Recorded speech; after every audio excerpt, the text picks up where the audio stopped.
तांडेल, तुम्ही पाहताय न्यूज 18 लोकमत। बातमीपत्राला सुरुवात करूयात। सलीम कुत्ताच्या मुद्द्यावरून विधान परिषदेमध्ये देखील जोरदार खडाजंगी झाली। नाशिकमधल्या एका विवाह कार्यक्रमादरम्यान सलीम कुत्ता हा हजर होता आणि त्या कार्यक्रमाला मंत्र्यांनी हजेरी लावली होती असा आरोप विरोधकांकडून लावण्यात आला।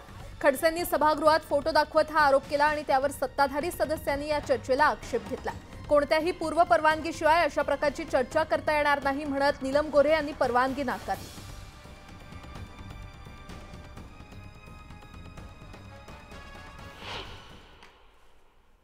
याची एसआयटी चौकशी करा। जसं त्या सुधाकर बडगुजरांवर ताबडतोब कारवाई करण्याचे तुम्ही हे केले, तसे यामध्ये जे काही दोषी असतील देशद्रोही आहे, जे ते काही ज्या ठिकाणी लग्नाचा समारंभ झाला या देशद्रोह्यांशी बॉम्बस्फोटामधल्या आरोपींशी जर संबंध असतील तर त्यांच्यावर कार्यवाही व्हावी, साधी मागणी आहे। त्या आयबीच्या सगळ्या निरीक्षणावर पोलिसांची चौकशी सुरू झाली। सभापतीमध्ये बसवा त्याला पहिला, तुम्ही मला बोलायला परवानगी दिली आहे, माझं पूर्ण ऐकू द्या, त्यांना काय बोलायचं ते बोलू देत। सभापती महोदय, पोलिसांवरती तुम्ही कारवाई करता। जे पोलीस लग्नाला गेले त्या पोलिसांची कारवाई करता। मग हे जे मंत्री, हे जे नगरसेवक, हे जे आमदार हे गेले, यांच्यावरती कारवाई नाही। तोच विषय भाई नाता भाऊ मांडतात, तोच विषय त्या ठिकाणी अनिल परब मांडतात। अशा पद्धतीने चर्चा करून तो विषय रेकॉर्डवर आणण्याचा यांचा प्रयत्न आहे। माझी आपल्याला विनंती आहे, अशा प्रकारे कामकाज होत नाही। या ठिकाणी मंत्र्याचं नाव घ्यायचं असेल तुम्हाला नोटीस द्यावं लागतं, नोटीसही दिला नाही। माझा सभापती महोदय आपल्याकडे आग्रह आहे की हे सगळं कामकाजातून काढून टाका। काही व्यक्तींचे फोटो लग्नाला गेल्यानंतर लग्नामध्ये आशीर्वाद दिल्यावर ते टेबलवर बसलेले फोटो आणि दुसरे फोटो हे त्या लग्नानंतर जी पार्टी झाली, जिथं मद्यप्राशन करून त्याच्यामध्ये नाच गाणं झालं, त्याच्यामध्ये दाऊदचा हस्तक होता, त्याच्याबरोबर नाचणारा कुठल्या जिल्ह्याचा कुठल्या पक्षाचा महानगर प्रमुख होता, या सुद्धा सगळ्या गोष्टी एसआयटीच्या चौकशीमधनं पुढे येणार आहेत। त्यामुळे ज्यांना भीती नसेल त्यांनी एसआयटी चौकशीला सामोरं जावं। एका मंत्र्यावर अशा प्रकारचा आरोप लावताना त्याची खातरजमा न करता आणि ज्याची चौकशी ऑलरेडी झाली आहे, अशाच प्रकारची तडफड ते बडगुजर सलीम कुत्ता सोबत नाचतात तेव्हा का नाही दाखवली तुम्ही? तेव्हा दाखवायला पाहिजे होती ना। सभापती महोदया, खरं म्हणजे मी हे म्हणेन, एक तर कुठलाही संबंध नाही, पण मंत्र्यावर अशा प्रकारचे बेछूट आरोप केल्याबद्दल यांनी माफी मागितली पाहिजे, यांनी माफी मागितली पाहिजे। आणि म्हणून सभापती महोदय, पुन्हा एकदा या ठिकाणी सांगतो, यांनी केलेले आरोप पूर्णपणे खोटे आहेत।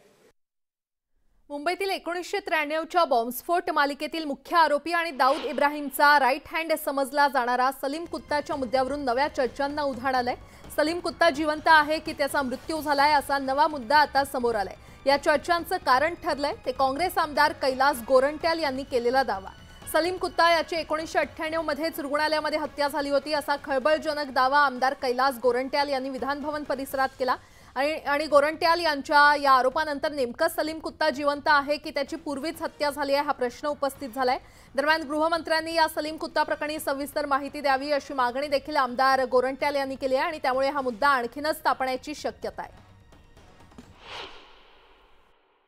कुत्ता हा बॉम्बस्फोटाचा आरोपी 98 साली त्याला हॉस्पिटलमध्ये त्याचा मर्डर झाला। मर्डर करणारे रोहित वर्मा, मर्डर करणारे रोहित वर्मा आणि बाळू ढाकरे म्हणून आणि संतोष शेट्टी जे छोटा राजांचे हस्तक आहेत त्यांनी त्याला मारलेला आहे। आता नवीन सलीम कुत्ता कोणता आणला ते मला माहीत नाही। सलीम कुत्ता और कुर्ला त्याची 3 बायका आहेत, त्या तिन्ही बायकाने कोर्टात सांगितलं की आता आमचा नवरा मारला, जे गव्हर्नमेंटने आमची प्रॉपर्टी सीज केली ते रिलीज करा। टाळा कोर्टने त्याची प्रॉपर्टी पण रिलीज केलेली आहे। माझा रिक्वेस्ट आहे गृहमंत्र्यांना याबद्दल त्यांना पूर्ण माहिती आहे, त्या सदनमध्ये त्यांनी निवेदन केलं पाहिजे। माझी आपल्याला विनंती आहे, हे देशद्रोही कृत्य आहे, याचं कोणत्याही गोष्टीशी कंपॅरिझन होऊ शकत नाही। आत्ताच्या घडीला पण जेलमध्ये जो आहे तो कोण आहे? जो डान्स करतोय तो कोण आहे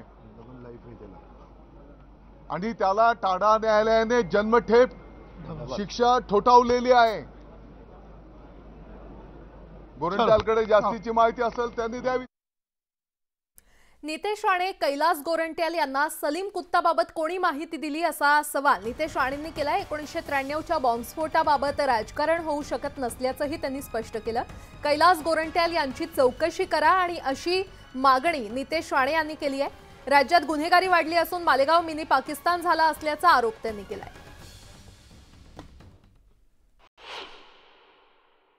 मालेगावला मिनी पाकिस्तान बनवण्याच्या दृष्टिकोनातून सगळ्या पद्धतीची हालचाली पूर्ण झालेल्या आहेत. अशा दिशेने तिथे राहत असलेला हिंदू समाज त्याला कमी कसं करायचं आणि तिकडे असलेल्या अल्पसंख्याक समाजाच्या माध्यमातून गुन्हेगारी मोठ्या प्रमाणामध्ये वाढलेली आहे. काँग्रेस आमदार ही जो काय दावा केला हा त्याला कसं माहिती, म्हणून मी संबंधित SIT आणि चौकशी अधिकाऱ्यांना सांगेन संबंधित काँग्रेस आमदारांना अटक करा लागले तर आणि त्यांची चौकशी करा. त्याला कसं माहिती का तो मेलेला आहे, काय हा त्याला दाऊदच्या ह्या लोकांबद्दल ह्या संबंधित आमदाराला काय माहिती आहे. त्या एका दहशतवाद्या बाबतीमध्ये ह्यांना एवढी अंतर्गत माहिती कशी आहे ह्या बाबतीची खरं म्हटलं तर चौकशी झाली पाहिजे. त्यांनी सभागृहामध्ये हा विषय घ्यायचा आमच्या समोर, इथे येऊन पत्रकारांसमोर घ्यायचा नाही. आणि आतमध्ये आल्यानंतर ना मैदानात आल्यानंतर विचारू त्यांना तुमच्याकडे काय माहिती आहे ना, तरच त्यांना अटक केली पाहिजे. कशी माहिती त्यांच्याकडे दहशतवाद्यांची एवढी.